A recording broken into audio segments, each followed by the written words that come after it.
high-level planned visits between the two have been cancelled and suspended as well, pardon me. And amidst all this chaos, the question is this the new war front? That's something that remains to be seen. We'll explore that on the show today. Also on World DNA today, we get you the latest from the Israel-Hamas war, where Hamas has now announced new conditions for delivering medicines to the hostages that still remain in captivity in Gaza. The militant group says trucks carrying the drugs must not be inspected by Israel, and that for every box of medicine for hostages, 1,000 boxes must be given to the residents of Gaza. We track the latest on that front as well.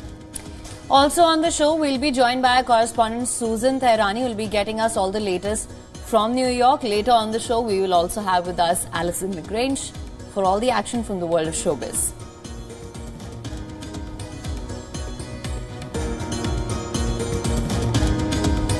We have a packed show lined up for you. This is World DNA, the show that gets you ahead of everyone else. Let's get you started with the headlines.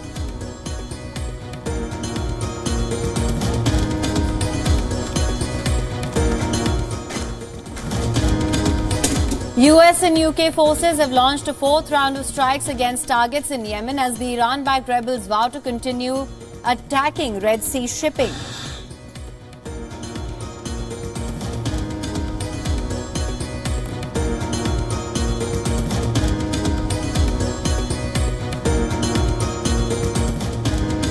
India throws its weight behind Iran, says New Delhi has an uncompromising position of zero tolerance on terrorism and that it understands actions that countries take in their self-defense.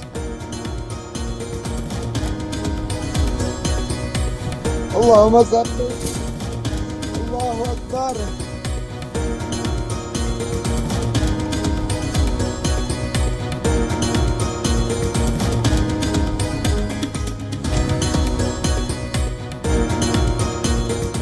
The prosecutor investigating a dramatic armed assault by gangsters on live television was shot dead in a bloody escalation of an ongoing war between the government and criminal groups.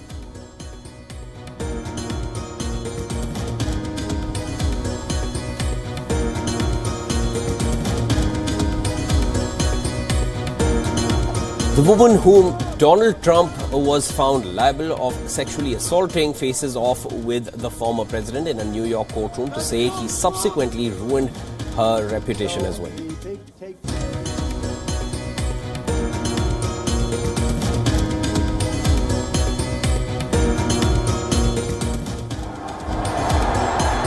India win a thriller against Afghanistan to clean sweep the T20 International Series. Skipper Rohit Sharma slams a record-breaking 5th century and then stars in the 2 super overs to take the hosts home.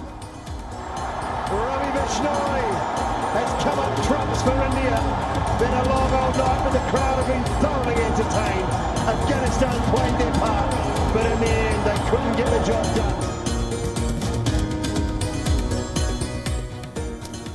Now, to begin with, relations between Pakistan and neighbouring Iran have reached a new low, as we mentioned earlier, and this after Iran's attack in Pakistan's Balochistan province. Well, amongst all the violence that's already ensuing in West Asia, this is a totally new war front which has now started. Now, Tehran says the missile and drone attacks were targeting bases of the militant group Jaish al-Adl.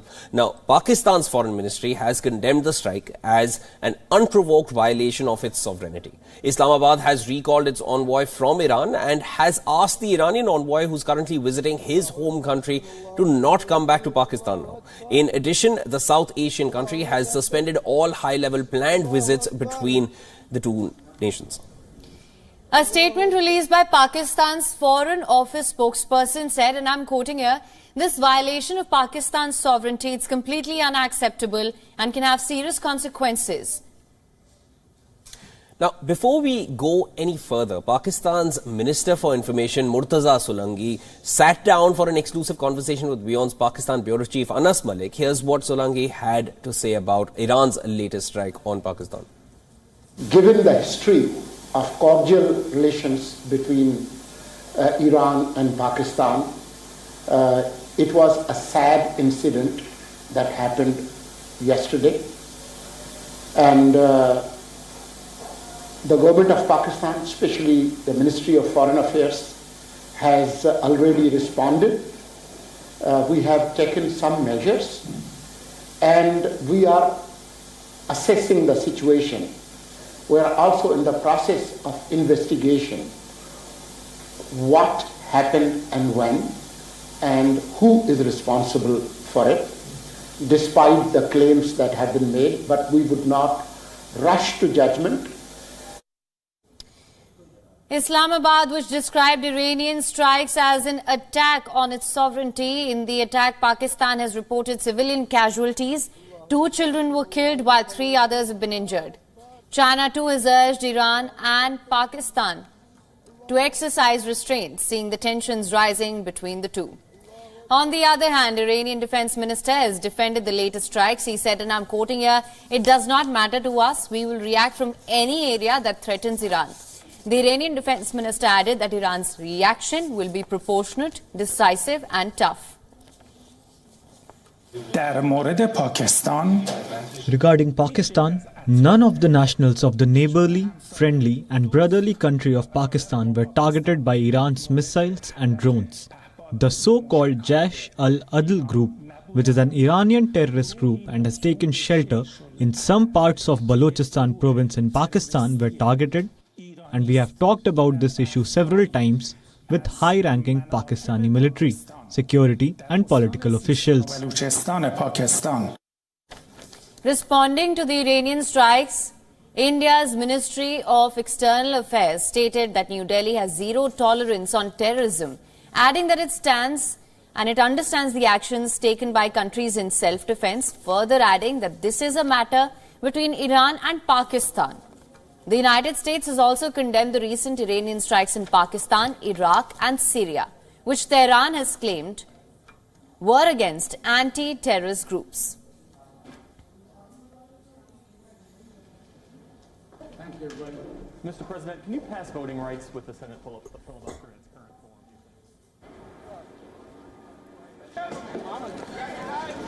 Today's military aren't told I'm becoming a test pilot. And Madam Vice President.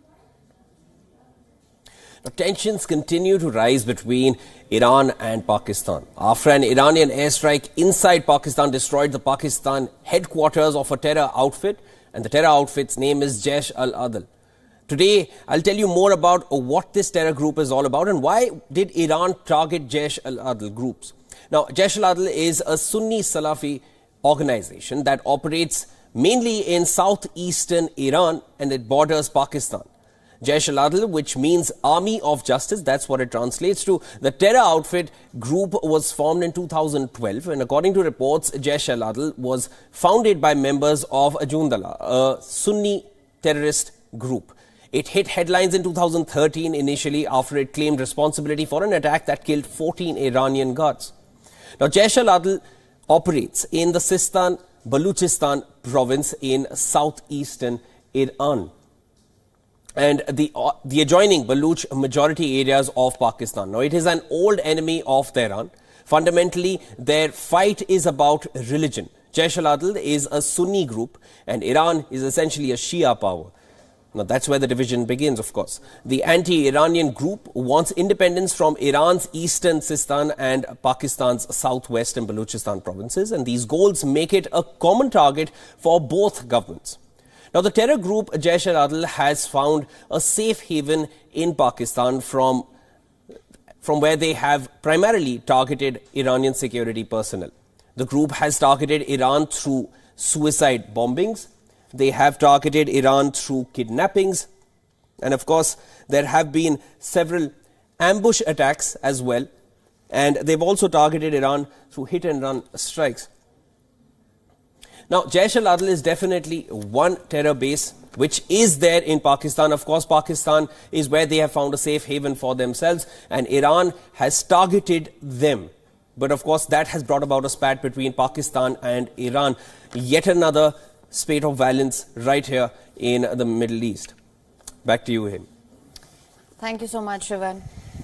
Let's shift our focus now. The United States has carried out another round of strikes in Yemen. The same day, it relisted the Houthis as global terrorist group.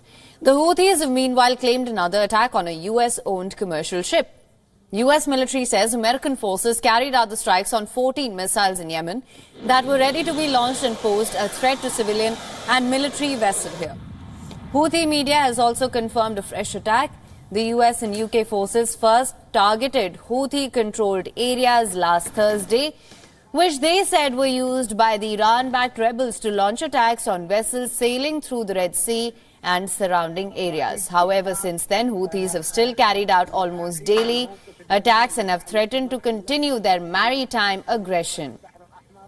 Their latest attack is on a US-owned vessel that was sailing through the Gulf of Aden. US military has confirmed that a drone launched from the Houthi-controlled area in Yemen struck the Marshall Island-flagged merchant vessel. Some damage has been reported as well, but no injuries. This attack came just hours after US announced that the Houthis have been relisted as specially designated global terrorist group. This designation hits the Iran-aligned group with harsh sanctions that aims to cut off funding and weapons that the rebels have used to attack or hijack ships in vital shipping lanes. US says the designation could also be lifted if the Houthis cease their attacks. Listen to this. This designation takes effect 30 days from now. And the reason for that is it will give us time to work closely with those aid organizations to make sure that they understand all the ramifications of this designation, answer all their questions, and be able to provide enough context for them to have a measure of assurance as they continue to provide that humanitarian assistance. Houthis were designated as terrorists by former President Donald Trump's administration a day before its term ended. However, when Biden came to power, he revoked the designation, fearing that the sanction would disrupt aid flows into Yemen, where population is facing one of the world's worst humanitarian crises. The Houthis have accused US of blackmailing with relisting. The American decision to designate Ansar Allah in the US terrorism list comes in the service of the Zionist entity and supports it to continue the criminal war on Gaza, which is described as a terrorism war in every sense of the word.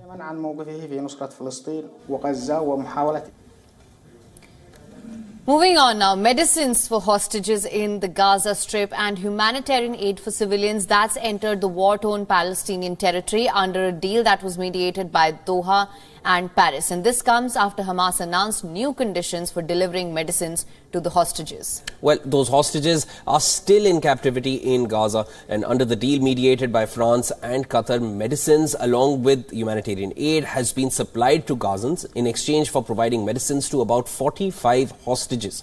Hamas senior leader said on Wednesday, for every box of medicine for the hostages, 1,000 boxes must be given to the residents of Gaza. He further said medicines must be supplied through a country Hamas trusts and not through France. During a week-long truce in November, Hamas released over 100 hostages in exchange for around 240 Palestinian prisoners. Back at home, Israelis are increasing pressure on the government to make more efforts for the release of the hostages. And for more on this, our correspondent Jody Cohen has sent us this report. Listen to this. This deal, negotiated by Qatar and France, marks the first time in more than 100 days that the hostages would have received medicine, a particular concern for the elderly and injured. Talks are also ongoing regarding a potential deal to release the more than 130 hostages still being held in Gaza. Many of the hostages' families believe their government's first priority should be the release of the hostages and then defeating Hamas. However, Israel's Defense Minister Yoav Gallant has suggested that he believes military pressure on Hamas is what will lead them to serious negotiations. Meanwhile, a small protest in Tel Aviv with roughly 20 to 30 participants has called for a ceasefire.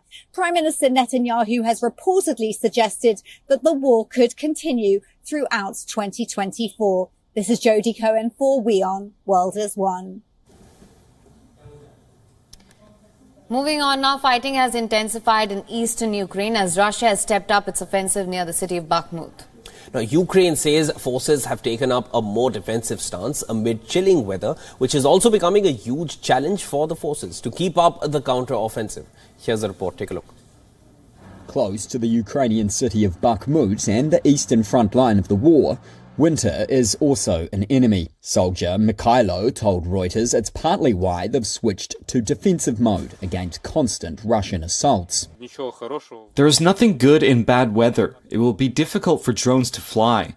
Reconnaissance activities will be at its lowest level. We will mainly rely on what the infantry can see with their own eyes. Ukrainian troops say those problems, along with dwindling ammunition and weapons supplies and a lack of manpower, is stunting their ability to attack. The Western weapons they do have also struggle in the harsh weather conditions, they say. A Ukrainian counter-offensive last year was unable to break through heavily defended Russian lines in the occupied south and east. As Russia's invasion approaches its second anniversary, Ukraine is urging its supporters to do more to boost its artillery stocks. Soldier Pavlo says for now they're simply holding off their enemy advances.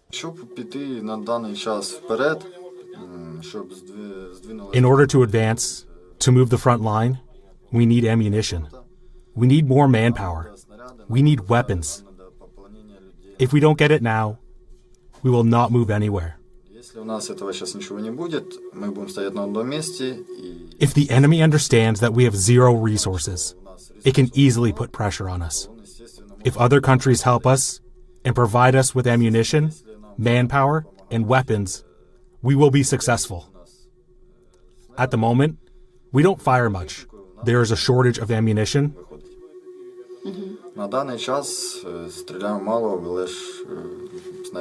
It's been a while since we fired 5, 10, 20 shells per day.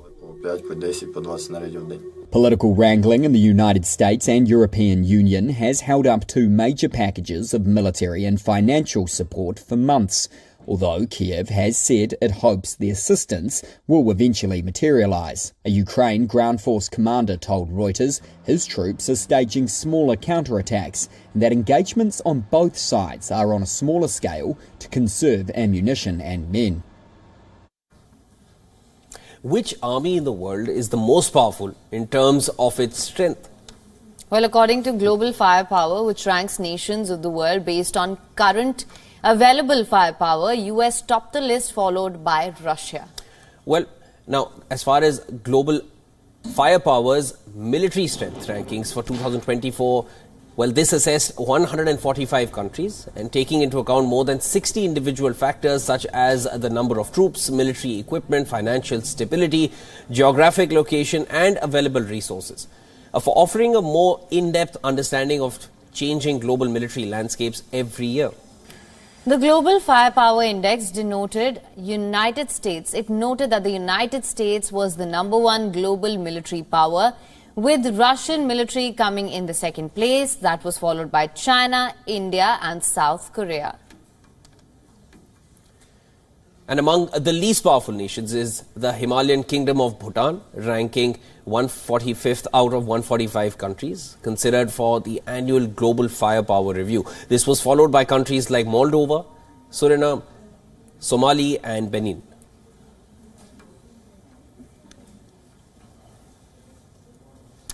Now, after a 700-day-long snow drought, the New York City finally saw snowfall, and it ended a historic period without substantial snowfall. Well, the National Weather Office confirmed a thin layer of snow in various parts of the New York City.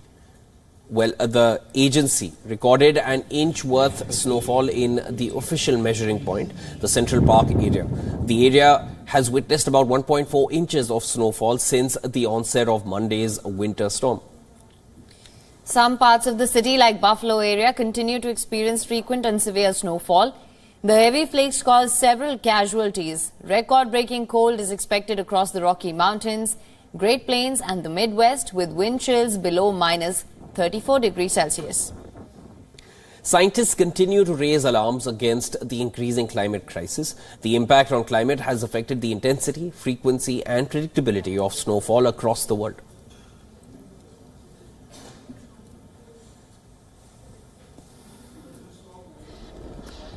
And for more on this, our correspondent Susan Tehrani has sent us this report from New York. Listen to this. Major cities here across the Northeast went without accumulating snow for almost 2 years before that streak was broken on Tuesday, and Wednesday, at least here in New York City, was the week's coldest day. But here in New York, Washington, and Philadelphia, we are expected to get more snow, actually a snowstorm later on, starting Thursday. And then on Friday, it will be disruptive, with travel being disrupted. Major airports, Newark, JFK, and then all the way to New England as well. News came in from Chicago as shelters were overcrowded, not only with the homeless, but also migrants, as Texas did not stop busing in those migrants that are coming in from the southern border. Of course, Chicago is one of those sanctuary cities, Democrat run, that have been overwhelmed with migrants. Here in New York City, those migrants were also in those housing tents. It wasn't clear whether or not those tents were safe during the previous snowstorm earlier in the week. However, from Friday onwards, it's expected to be more serious, as forecasters are calling on people to stay indoors if they shouldn't be out, letting officials basically do what they need to do, clearing roads and whatnot. Susan Tehrani reporting from New York for WION World is One. Shifting focus to India, the Directorate General of Civil Aviation, DGCA, has fined SpiceJet and Air India $36,068 apiece.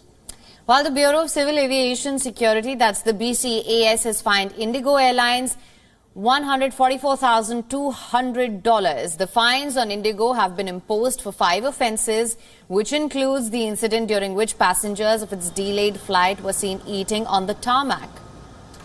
Now, on this note, the Ministry of Civil Aviation had issued show-cause notices to Indigo Airlines and the Mumbai airport as well, and demanded answers regarding the viral video, which depicted passengers sitting at the tarmac while they were eating, after the Delhi-bound flight was delayed by 12 hours.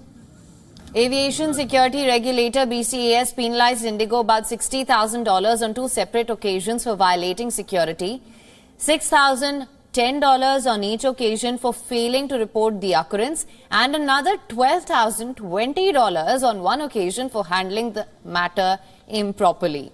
And prior to this, Indigo claimed to have started an internal investigation into the issue. After the substantial fine was assessed, the airline did not respond.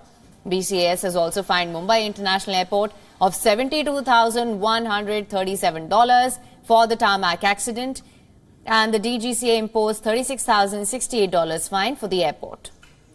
Since Sunday morning, hundreds of flights have been delayed or cancelled across the country amid dense fog.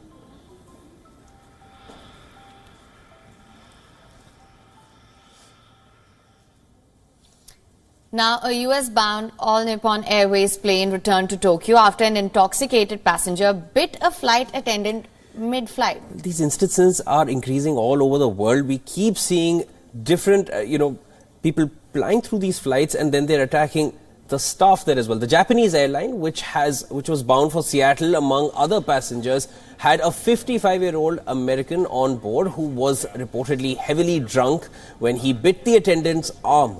And as per airline's spokesperson, the attendant was slightly injured. Japanese media reported that the man told police he had taken a sleeping pill and did not remember what had happened. The plane was over the Pacific Ocean when the incident happened, prompting pilots to turn back to Tokyo's Haneda airport.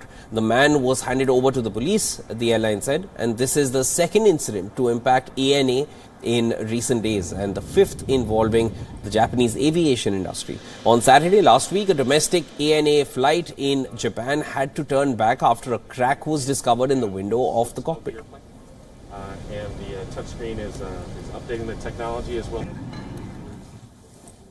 And with that, it's time now for a short break. Don't go anywhere. Of course, we are going to be back with more on the other side of the break. This is World DNA. When we get back, we will be bringing you more updates on what happened on Wednesday. British Prime Minister Rishi Sunak defeated a conservative rebellion over his plan to send asylum seekers to Rwanda. A bill faced down on on the British Prime Minister by right-wingers in his Conservative Party.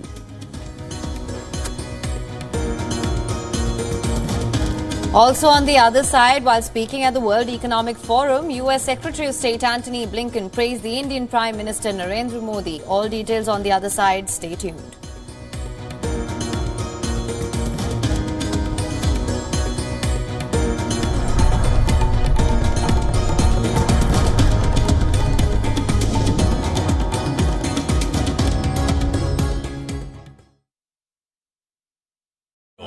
India's Global Voice, the channel that brings you the biggest stories from across the world through India's lens. Now available in more than 190 countries worldwide. Because we believe that the world is one. Watch us in Africa, Europe, USA and Canada, South America, Asia Pacific, Middle East and North African regions. Also available on these digital platforms across the world. WION. World is one.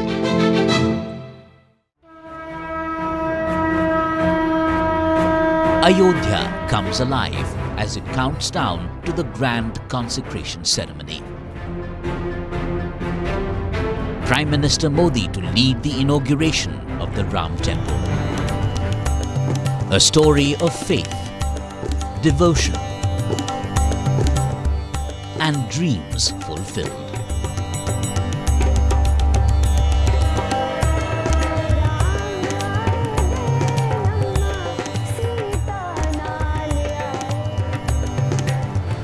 Watched by billions worldwide.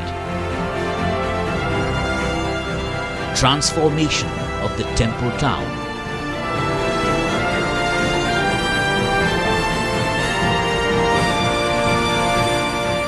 The new chapter in Ayodhya's glory.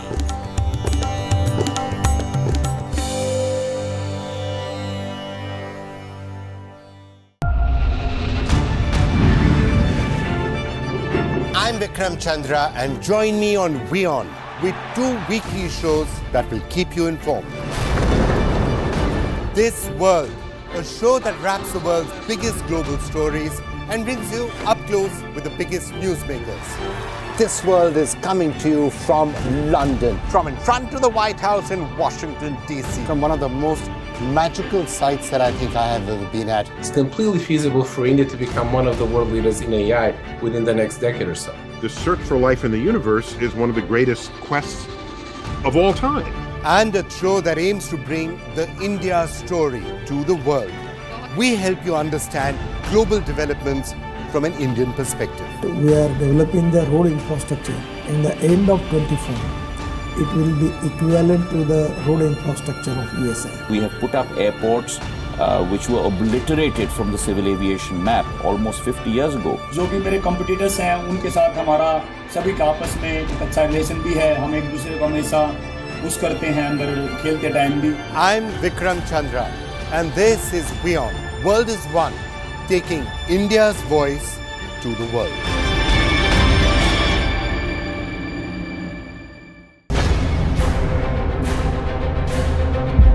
The World Economic Forum returns to Davos. Political leaders, business titans, technocrats, and young changemakers gather to tackle global challenges. Pressing issues like climate change, geopolitical risks, cost of living crisis, and a slowing economy are at the top of the agenda for the global elite this year. Watch comprehensive coverage of Davos 2024 on WION World is One.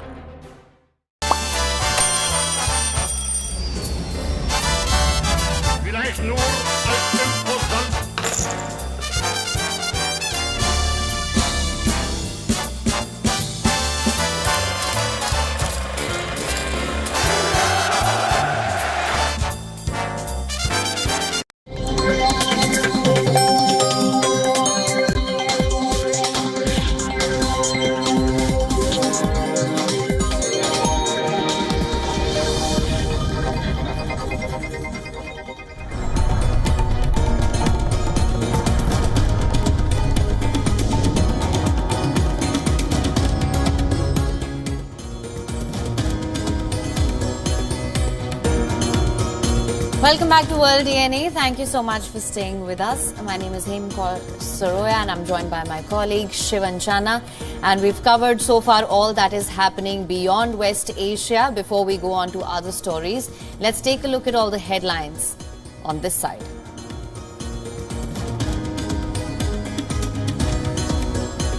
US says its forces carried out strikes on 14 missiles in Yemen that were ready to be launched and posed a threat to civilian and military vessels.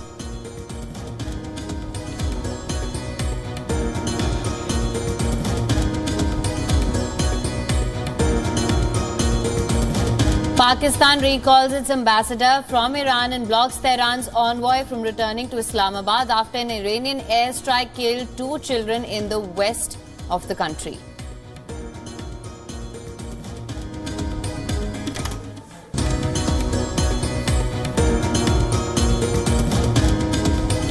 British Prime Minister Rishi Sunak defeats a conservative rebellion over his plan to send asylum seekers to Rwanda, winning a costly victory that weakens his authority and deepens divisions in his party.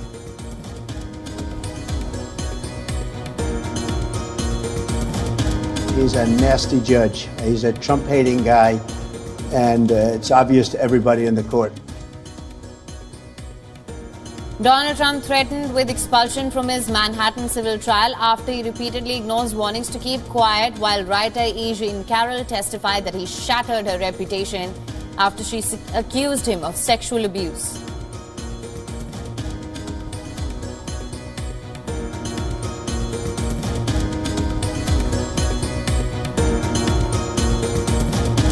Singapore's transport minister resigns after he was charged with 27 offences, including corruption and obtaining valuables as a public servant, months after a probe into him was made public.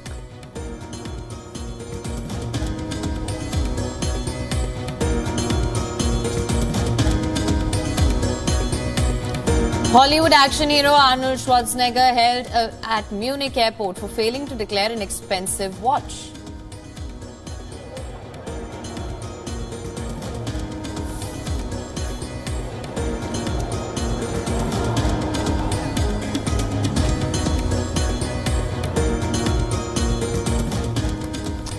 UK Prime Minister Rishi Sunak has survived the latest Conservative Party rebellion.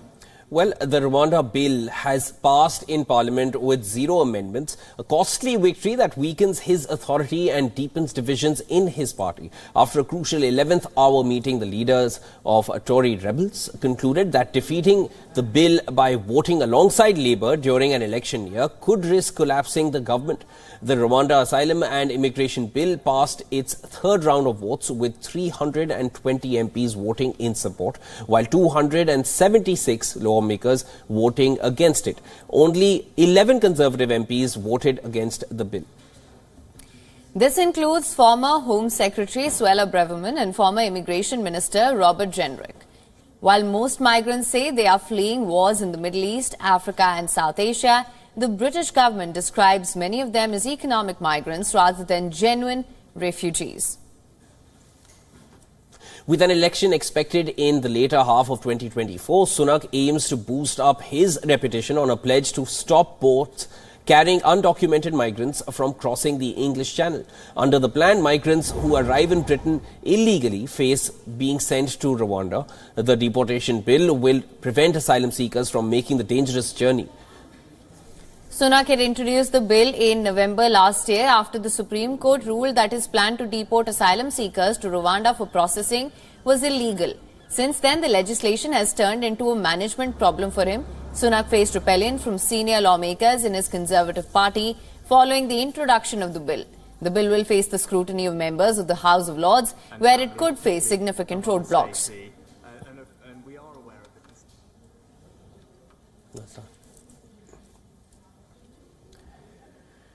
US Secretary of State Anthony Blinken hails India's growth and ties with the US under the Narendra Modi government. Speaking at the World Economic Forum annual meeting in Davos, Blinken also highlighted the excellent relations between the United States President Joe Biden and Prime Minister Narendra Modi. Blinken described India as an extraordinary success story. He added that the policies and programs implemented by Prime Minister Narendra Modi have proven highly advantageous for the people of India. See two things. First of all, we see an extraordinary success story, and we see the remarkable achievements that Prime Minister Modi has achieved, moved forward under his watch that have materially benefited and materially positively affected so many Indian lives. We also see a relationship between our countries that is in a new place, at a new level. And that's been, I think, the very deliberate effort of both the Prime Minister and President Biden. Blinken also noted that the United States and India engage in continuous discussions covering various aspects, including democracy and fundamental rights. The ties between US and India have grown in recent years. During the 10 years of Prime Minister Modi's government, the US and India have signaled multiple agreements, including the 4 crucial defense deals, which Washington signs only with close and trusted allies.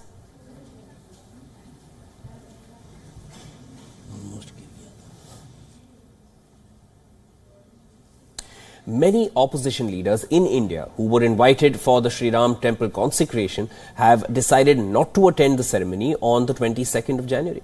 This amid criticism from the BJP over the move. Some of the opposition leaders have announced their own plans for the day. Congress leaders Rahul Gandhi, who is on his Bharat Jodo Nyaya Yatra campaign march, is said to be visiting a Shiva temple near Guwahati in India's northeastern state of Assam.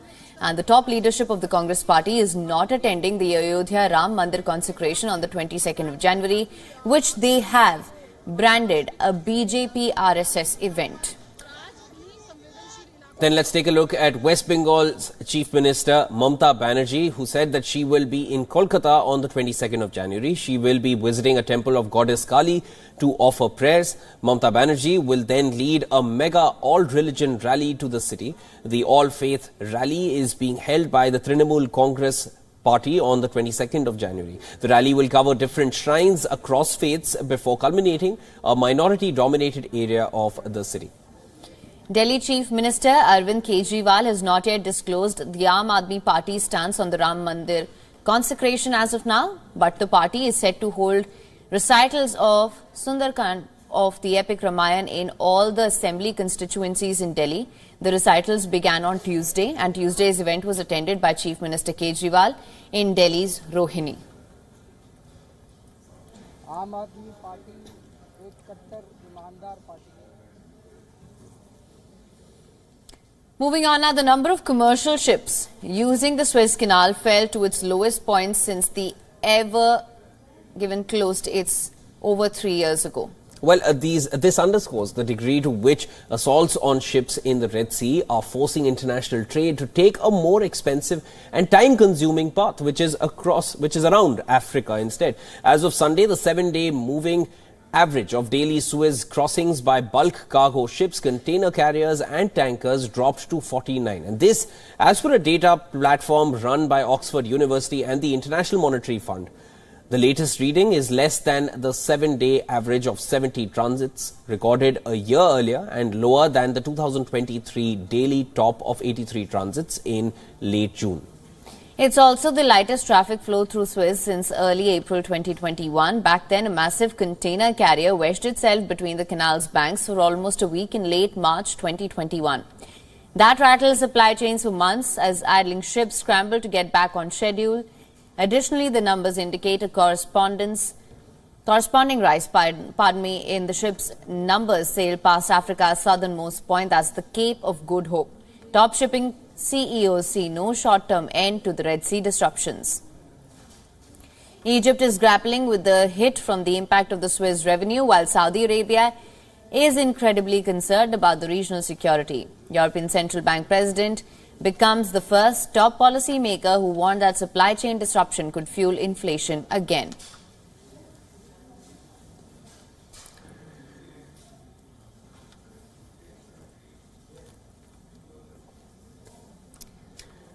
Well, it's for nearly 12 years that Samsung's reign as top smartphone seller seemed unshakable, but 2023 brought a twist there. Global smartphone sales dipped due to economic anxieties, forcing consumers to hold on to their old devices or seek cheaper alternatives. This opened the door for Apple, whose premium iPhones still found favor, pushing their market share to 20% and claiming the top spot. Well, preliminary data reveals that Apple and Transsion were the only two of the top 5 smartphone vendors to record sales growth in the past year. The overall market, however, experienced a decline of 3.2%, reaching a decade low of 1.17 billion units. Samsung, focusing on the mid to high-end segment for profitability, faced a 13.6% decrease in phone shipments. And in contrast, Apple's iPhone shipments saw a 3.7% increase. While the smartphone landscape witnesses a significant shift, it's worth noting that Apple's success is not without challenges. In China, a crucial market, Apple faces pressure from a resurgent Huawei and budget Chinese brands. Despite its global triumph, the company is offering discounts of up to 5% on some models in China to maintain its competitive edge. Meanwhile, the tech landscape keeps shifting. Microsoft's recent ascent to the top of the valuation rankings hints at potential threats beyond the smartphone battleground. The mobile future remains uncertain, with both challenges and opportunities for established players like Apple and Samsung.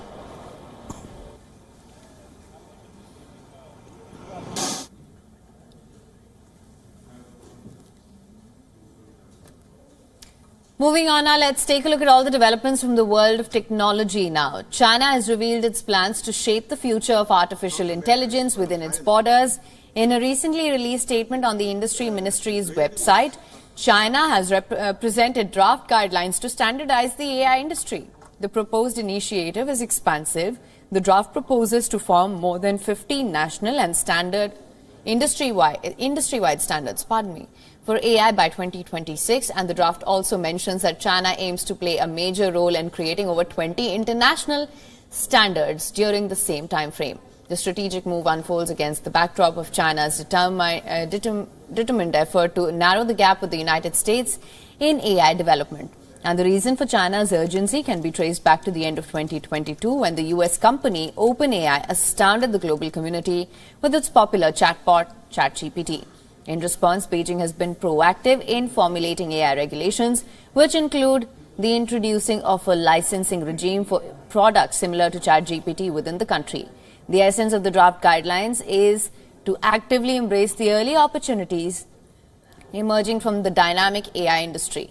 The Industry Ministry emphasized that 60% of the prospective standards are directed towards serving general key technologies and application development projects. Moreover, the ambitious objective is to garner the support of more than 1,000 companies, encouraging them to adopt and endorse these proposed standards for AI.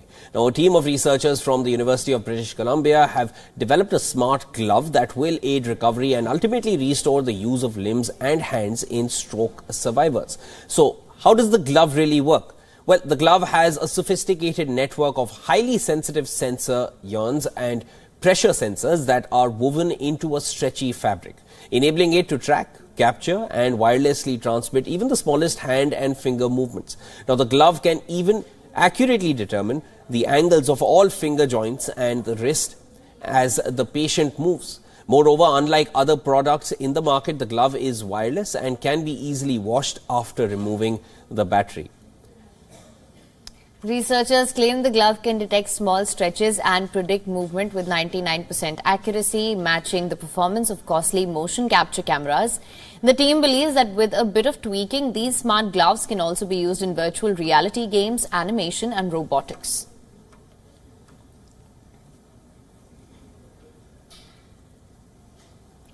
A German startup has introduced a commercial service that utilizes teledrivers for delivering and collecting short-term rental cars, operating in Las Vegas. And the service is different from autonomous vehicles as it relies on remote human drivers. The startup, called WION, has so far raised $110 million from investors. It has conducted tests on European and US roads and with remote drivers, which will pave the way for gradual integration of autonomous features using cost-effective cameras. According to the startup CEO, the autonomous innovation will explore potential use cases with automakers for remote valet and other services. WION's launch coincides with a challenging period for autonomous vehicle developers.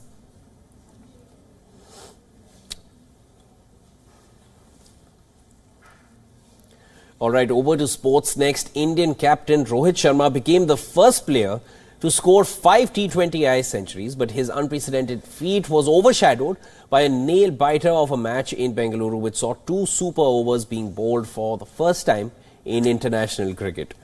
The host prevailed in the second one-over eliminator to win the series 3-0. Sharma was under serious pressure after back-to-back